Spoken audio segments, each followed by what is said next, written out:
Hey there, kiddos, and welcome back to the channel. I'm Uncle Frank, and you are having a great day. And in today's video, I'm going to be sitting back in my fairly squeaky chair, relaxing and having a little conversation with all of you guys about Transformers and games like Transformers. Dead TCGs is the name of the game today, and I'm just whipping this out because I got another box in of Wave 1, and I'm looking forward to cracking that bad boy open this weekend, see if I can rip a Grimlock out of there.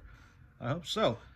Today we're talking about dead TCGs. Specifically, Uncle Frank here is going to be answering a question I do receive from time to time, or at least a general question I receive from you guys. You guys are curious why Uncle Frank has such a love, such a fascination with dead card games, why I talk about them, why I enjoy them, etc.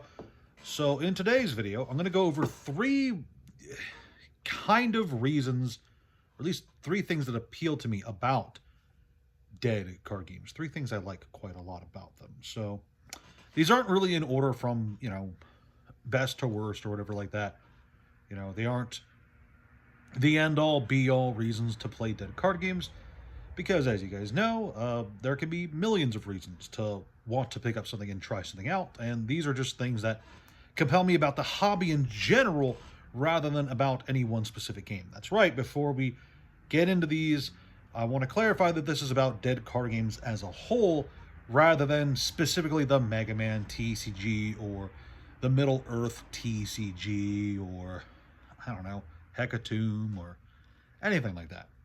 This is about dead card games as a hobby, rather than me harping on about how great one or two in particular are. With that said, the first one is kind of the most nebulous reason, and that is there's a lot of good stuff there in the world of dead TCGs.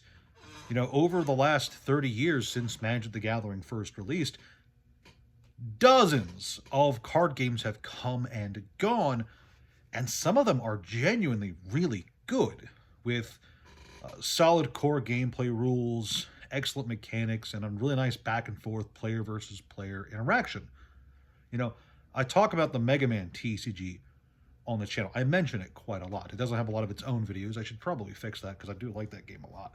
But I talk about the Mega Man TCG a lot because it is a genuinely fun game to play. I get a lot of enjoyment out of playing it whenever I have the chance. The Harry Potter TCG is the same way, where the core rules are very fun. A lot of the mechanics, a lot of the deck building, a lot of the things you can do in that game are just really enjoyable. And there's lots of games like that out there if you just take the time to look. I'm very confident that if you are the kind of person who enjoys playing card games or board games or anything like that in general, if you look at the massive catalog of dead card games that have been around for over a decade now, I'm sure you'd find at least one that you like. Now that's an Uncle Frank guarantee right there. There's plenty of good stuff out there. And yeah, sure, there's duds. For every Harry Potter, there's a Hyborian Gates.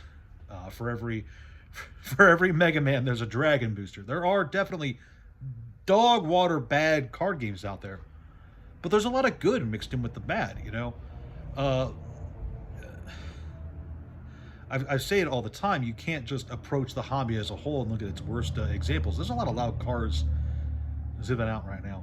You can't look at just the worst examples of card games as a whole and judge the entire market off that. Just like you can't judge the entire thing off of the best, obviously. But there's a lot of good out there, and I think it's worth exploring the games that have come out just to see what you like and don't like. And there's a lot there that I like. But moving on, reason number two is that for a lot of these card games, especially the better ones, obviously the better the card game is, the more this applies, but a lot of these dead card games still have really passionate, really good communities that are doing everything in their power to keep these games going years, sometimes decades after the death of the game, after it stops being produced. Harry Potter, Netrunner, Transformers. Transformers has a really devoted community. There's plenty of others too.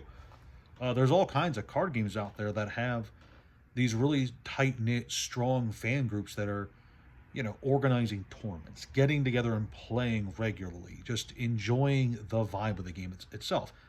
And some of these aren't even for just the good ones. There are some rather faithful fans of. I know I joke about Hyborian Gates a lot on the channel. I have mocked that game openly, but that has fans too, and that drives me crazy because I'm like, this game is barely playable. But there are people out there who genuinely like that, and apparently get together fairly regularly just to talk about it and play it, and that boggles my mind.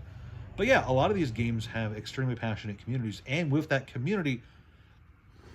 those communities, I should say, comes other opportunities. Some card game communities, like Harry Potter, for instance, they get around to creating their own sets, organizing their own professional level tournaments. They release their own cards, which is crazy. That's mind-boggling to me to think about. And some of these communities have members who get so much experience with working with card games, so much experience with the tournament level of things, so much experience with just their passion for card games as a whole, that they go on to make their own things. They're going to make their own card games, which is pretty awesome, all things considered. It's been said before that community is the heart of a card game, and the fact that card games like Harry Potter and Netrunner can be so heavily played even now, well after they've gone out of production officially, it just goes to show that some of those card games really are built different, built of more robust materials, because they can have people who are mega fans even now. Again, Harry Potter died out over a decade ago, and it's still got crazy fans who are giving it their all. And then, of course, there's the final of the main reasons, I should say, for why I'm super into dead card games, and that is just the overall chill collecting experience. I've said it on the channel before, I'm not a card game player, I'm not a card game seller, I'm not a card game collector, I'm all three. I like doing all aspects of the hobby. I like buying and selling, I like trading, I like playing the card games. I like doing all kinds of stuff. And collecting old card games, collecting dead card games, can be a very fun, very chill, very relaxed experience. It's not universal, obviously, because there are, whenever finance gets involved, obviously there's always opportunities for money, so some things are more expensive than others. But for the most part, in my experience and in my opinion, going back and buying and collecting and just enjoying the process of assembling full sets of these old dead card games can just be really cozy, really comfortable, really fun experience. Beyond just, again, I'm cracking this open this weekend just to see if I can get the one card that I really want. I could just buy it, obviously. I could just grab the Grimlock online. But there's something really nice about just going back to a dead card game and ripping packs to see if you can pull what you want. And it's universal, too. Dead card games, one major factor they have is that there's no new sets coming out. So if you're a completionist and you're trying your best to get everything for the game, there's no worry about a new set dropping and suddenly raising the amount of money you have to spend to get everything for the card game that you're a fan of. And then, of course, the second thing is, third thing on the collector side of things, there's generally a lower demand for a lot of dead card games, which means the overall collector's experience is cheaper to get into and easier to fulfill comparatively to a lot of new card games. I mean, look at the newest Pokemon set. I don't even know. Well, not the newest one. That's a good example. Destined Rivals is pretty busted. And look at the... Actually, you know what? Choose all three. The most recent Pokemon set, the most recent Yu-Gi-Oh set, the most recent Magic the Gathering set. And you're going to find that actually getting a full set of every available card in those games, every available card for those sets for those games, is actually quite difficult. Just because some of those cards are very expensive. The newest Yu-Gi-Oh set, for instance, has cards that are several $100s. The newest Pokemon set has cards that are several $100s.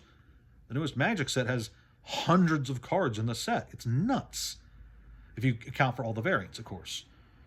If you go through a lot of the newer card games, a lot of the living card games, a lot of them have a lot of stuff to worry about, a lot of stuff to collect, and a lot of that stuff is very expensive. But if you look back at a lot of the dead card games, not only is there obviously not as much, but a lot of what's there is comparatively very affordable, very cheap, and it makes filling out a deck, filling out a binder, or filling out a collection, a full collection, relatively, comparatively speaking, easy and very affordable, which of course has its own appeal. You get the satisfaction of assembling a full binder or even a full collection of binders for potentially a fraction of the cost. Not all the time. Again, there's exceptions. There's things like the older Star Wars card games that can be monumentally expensive, if we're being very honest here. Those can be quite pricey. The old Middle Earth card game is very expensive.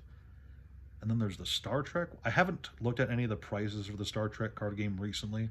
It's been a while. But I'm willing to bet that some of those are expensive too. But I digress. Those are the main reasons that I hyper get into... I shouldn't say like an obsession. I'm not super obsessed. Again, I play everything that comes my way. There's a new My Little Pony card game that's out. There's the Neopets card game. There's Flesh and Blood. There's Magic. There's Yu-Gi-Oh! There's Pokemon. Anything I can get my hands on, obviously I enjoy. So this is not just me harping on why I prefer old dead card games. I don't prefer them, but I do have good reasons to like them and to add them to my collecting experience and to talk about them with all of you guys. There's plenty of dead card games out there that I think are worth trying out, and of course I'm going to be talking about more of them on the channel at some point, whenever I have the opportunity to just sit down and actually chat about them, because there's some great ones out there. There's some duds. Again, there's definite duds out there. There's Dragon Booster, for instance. There's Battle Cards. Fucking Battle Cards, man. But, you know, there's also a lot of great stuff out there, and I just think it's cool. So if you guys are curious why I like dead card games so much, that's why. Those are my reasons, and I hope that you guys enjoyed. If you guys have reasons, let me know in the comment section below. That's right, I'm a slave to the algorithm, and the algorithm likes when you guys engage with the content. So leave comments below, like, share, subscribe, all that jazz. Check out the Discord, the Patreon, the TCG player link. Thank you guys for watching if you got this far. See you next time. Ciao. Boop.